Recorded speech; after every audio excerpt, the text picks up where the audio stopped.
ನಮಸ್ಕಾರ. ಎಲ್ರಿಗೂ ವಿಜಯದಶಮಿ ಹಬ್ಬದ ಹಾರ್ದಿಕ ಶುಭಾಶಯಗಳು. ನಮ್ಮ ಮನೆಯೊಳಗೆ ಈ ನವರಾತ್ರಿಯೊಳಗೆ ದೀಪಕ್ಕೆ ಹಾಕೋ ಪದ್ಧತಿ ಇಲ್ಲ.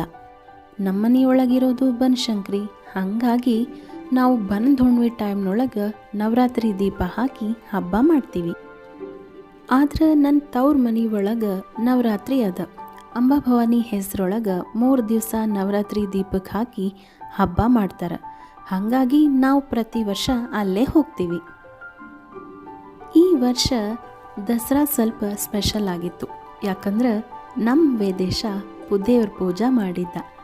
ವಿಜಯದಶಮಿ ದಿವಸನ ಮಧ್ವ ಜಯಂತಿ ಇತ್ತು. ಹಾಗಾಗಿ ಮನೆಯೊಳಗಿರೋ ಹನುಮಪ್ಪನ ಮೂರ್ತಿಗೆನ ಜೇನುತುಪ್ಪದ ಅಭಿಷೇಕ ಮಾಡಿ ಮಂಗಳಾರತಿ ಮಾಡಿ ಎಲ್ಲ ಪೂಜಾ ಮಾಡ್ದ. ಜೊತೆಗೆ ಅವರಪ್ಪ ಮಾಡೋ ಪೂಜಾಕ್ಕೆ ಸಹಾಯನೂ ಮಾಡಿದ. ವೇದೇಶ ಮಾಡೋ ಪೂಜಾ ನೋಡಿ ನಂಗೆ ಅನಿಸಿದ್ದೇನೆಂದ್ರೆ ಮೊನ್ನೆನ ಅವನನ್ನು ಎತ್ಕೊಂಡು ಆಟ ಆಡಿಸ್ತಿದ್ದೆ.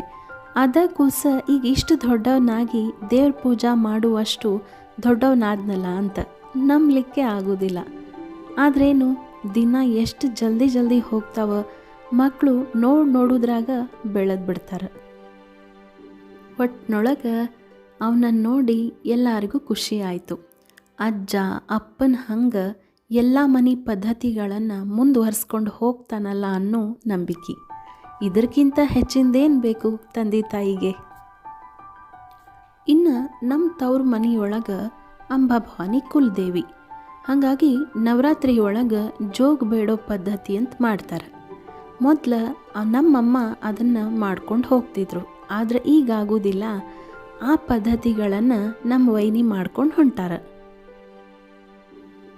5 ಮನೆಗೆ ಹೋಗಿ ಅಂಬಾಭವಾನಿ ಹೆಸರೊಳಗೆ ಜೋಗ ಬೇಡೋ ಪದ್ಧತಿ.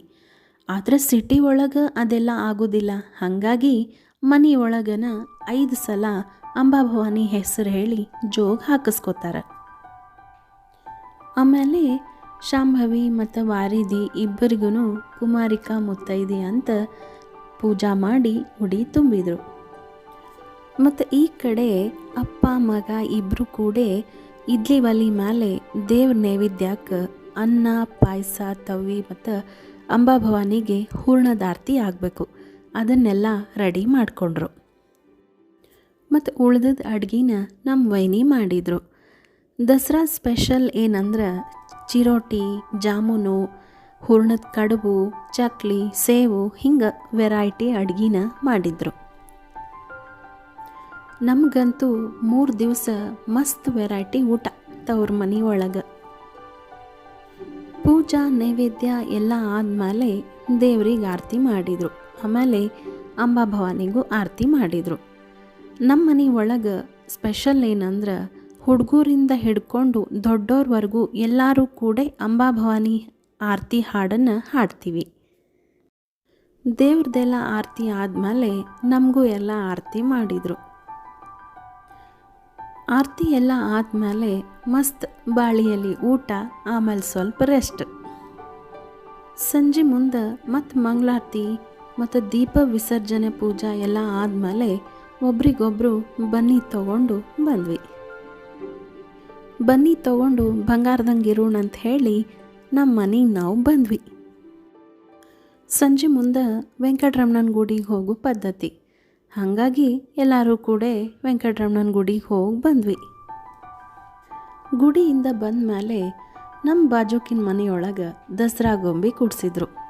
ಅದನ್ನು ನೋಡ್ಲಿಕ್ಕೆ ಹೋಗಿದ್ದೆ. ಅವ್ರ ಮನೆಯೊಳಗೆ ದಸರಾ ಗೊಂಬಿನ ಭಾಳ ಚಂದ ಕೂಡಿಸಿದ್ರು. ನನಗಂತೂ ಪಟ್ಟದ ಗೊಂಬೆ ಅಂದ್ರೆ ಕ್ಯೂರಿಯಾಸಿಟಿ, ಹಂಗೆ ಇಂಟ್ರೆಸ್ಟು. ಅದ್ರ ಬಗ್ಗೆ ಎಲ್ಲ ಕೇಳಿದೆ. ದಸರಾ ಗೊಂಬೆ ಕೂಡಿಸೋ ಪದ್ಧತಿ ಮತ್ತು ಗೊಂಬೆಗಳನ್ನು ತೋರಿಸಿ ಅದ್ರ ಬಗ್ಗೆ ಎಲ್ಲ ಹೇಳಿದರು. ಅದನ್ನೆಲ್ಲ ತಿಳ್ಕೊಂಡು ಮನೆಗೆ ಬಂದ್ವಿ. ನಮ್ಮ ಉತ್ತರ ಕರ್ನಾಟಕದೊಳಗೆ ದಸರಾ ಗೊಂಬೆ ಕೂಡಿಸೋ ಪದ್ಧತಿ ಇಲ್ಲ. ಹಾಗಾಗಿ ನಮಗೆ ಅದ್ರ ಬಗ್ಗೆ ಅಷ್ಟು ಗೊತ್ತಿಲ್ಲ. ನನಗೂ ಗೊಂಬೆ ಕೂಡಿಸ್ಬೇಕು, ಅಲಂಕಾರ ಮಾಡೋದು ಭಾಳ ಇಷ್ಟ. ಆದ್ರೇನು ನಮ್ಮ ಮನೆಯೊಳಗೆ ಪದ್ಧತಿ ಇಲ್ಲ. ಆದ್ರೇನಾಯಿತು, ನನ್ನ ಮಗಳಿಗೆನ ಗೊಂಬೆ ಹಂಗೆ ಅಲಂಕಾರ ಮಾಡಿ ಖುಷಿ ಪಟ್ಟೆ. ಹೆಂಗಿತ್ತು ನಮ್ಮ ಮನೆ ದಸರಾ ಹಬ್ಬ. Thank you.